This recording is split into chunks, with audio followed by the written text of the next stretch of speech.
The word transformation means that you are going to change a graph somehow, either by moving it or changing the dimensions or flipping it around. And so we have three different kinds. One type of transformation is a translation.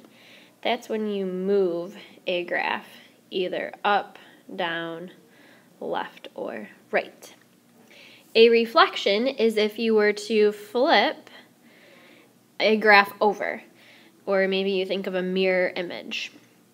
You flip it over, either right to left or up and down is how you'll flip it. A stretch or compression is when you make something bigger or smaller, and you can stretch it up, down, left, or right. So those are the three types of transformations we will be learning about. So the first one, we're going to go in order, it's a translation. So we're going to move the point to -1, 4 units left. The word you'll see is shift. That means move. So first we need to plot the point to -1, so 2 over and down 1. It's right here, and I'm going to label that as capital A. That means it's the original point. Now we're going to move it. So we're going to move it 4 units to the left. That would be that direction. So we're going to go 1, 2, 3, 4. And there's the new point. So instead of calling it A, we'll call it A prime. That's how we can figure out the new point if we have a nice graph to count on. But if we wanted to figure out the coordinates of the new point without having that graph, what we would do is, since we're moving it to the left and right directions are on the x-axis.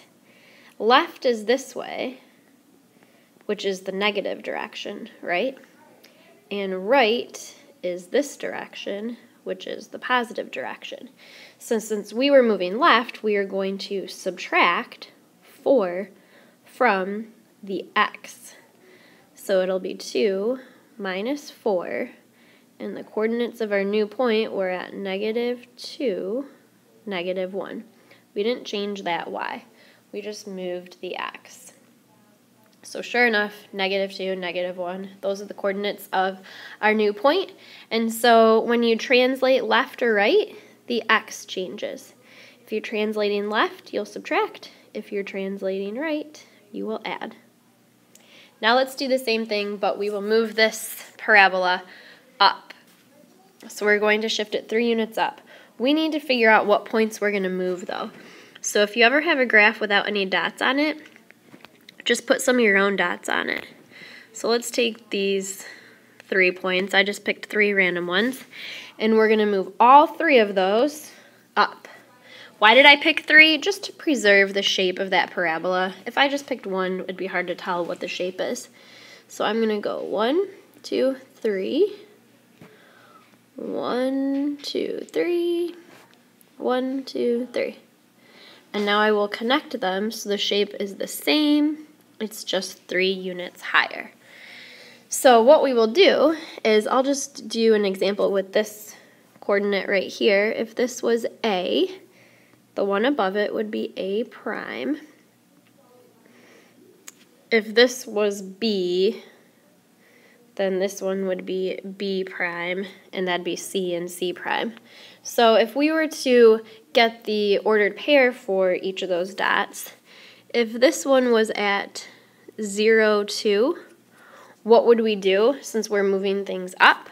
Well, the up and down axis is the y-axis, right? Up is positive, down is negative, so we would be adding 3 units to the y. So the new coordinates would be 0, 5. And sure enough, that dot right there is at 0, 5. So the moral of the story here is, if you're translating up or down, you change the y. You're either going to add your number or subtract your number to and from the y. The next type of transformation is the reflection. I know you studied these in geometry last year, and there was a rule for it.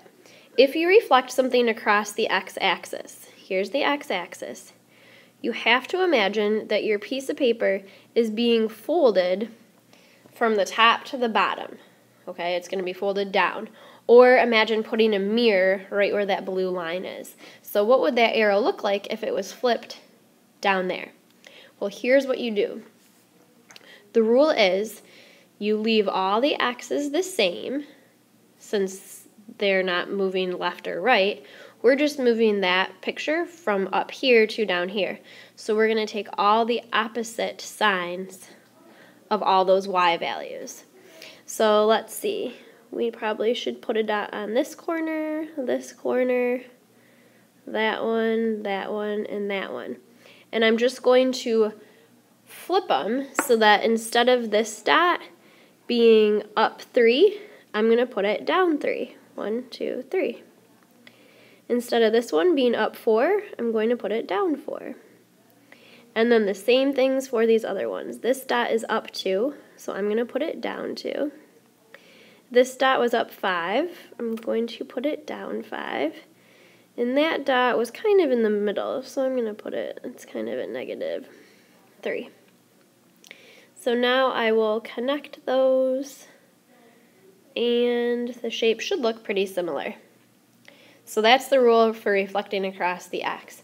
We could flip from top to bottom, in which case all the positives will go to negative, or we could start with something negative and flip them to becoming positive. Now for reflecting across the y.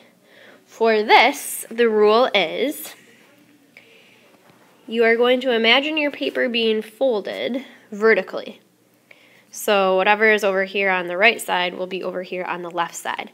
Since that is moving along the x-axis, this time we flip the sign on the x and leave the y alone.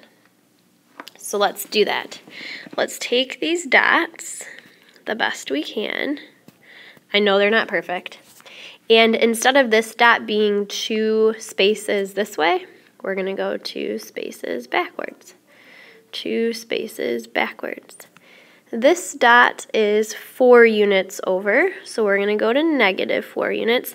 See how I'm keeping it at the same height? Then the point of the arrow is 5 units over, so 5 units over, but at the same height. And this dot was right above that one. So that's what it'll look like if we reflect it. Let's pretend like it looks a little better than that. When you reflect it across the y, just use those rules and flip the signs. So let's try with these points right here. If we reflect across the x, remember the rule is x negative y. So all I'm going to do is keep all the x's the same, keep all of those, but then I'm going to flip the signs on all of the y's. So that'll be -2, that'll be -2, -5, -6. 0 will stay 0, and that will flip to +1. So I'm just going to rewrite those points. 1, -2, -3, -2. Oops, I did 2 negatives. Next would be 4, -5. 0, -5. Oops, that was a 6. I can't even read it because I covered it up. -2, 0, and 1, -1. Let's see if you can reflect across the y-axis. The rule you will use is the -xy. So flip all the x signs, keep all the y's the same. Now we're going to talk about stretches and compressions. If you have a horizontal stretch or compression, you're going to multiply all the x values, because the x-axis is the horizontal one, by the scale factor, and it'll always tell you what the scale factor is. It'll be some sort of a number. You will stretch your graph horizontally. It'll be stretched out. It'll be wider if your scale number is greater than 1. Okay, so if it's 2 or 3 or 4 or even 1.5, your graph's going to get wider. Your graph will be compressed horizontally, which means it's going to be narrower if your scale factor is a fraction or a decimal between 0 and 1. Okay, from 0 to 1. Then it'll get smaller. Your stretch or compression will be vertical, so up and down. It'll get taller or shorter when you multiply all the y values by the scale factor. So it'll be stretched taller if your scale factor is greater than 1, and it will be made shorter if your scale factor is a fraction between 0 and 1. So let's figure out what types of stretches and compressions we're going to do and do them. This says a vertical compression. So vertical makes me think of y because the y-axis is the vertical axis. The scale factor is 1/2. So we're going to take all the y's and multiply them by 1/2. Okay, so 1 times 1/2, 3 times 1/2, 7 times 1/2, and so on. So you can have decimals for your answers, or you can just leave them as fractions. I'm going to leave them as fractions because 1 times 1/2 is 1/2. Notice I'm just leaving the x's the exact same. Negative 3 times 1/2 is negative 3/2. Next I have 5 for x.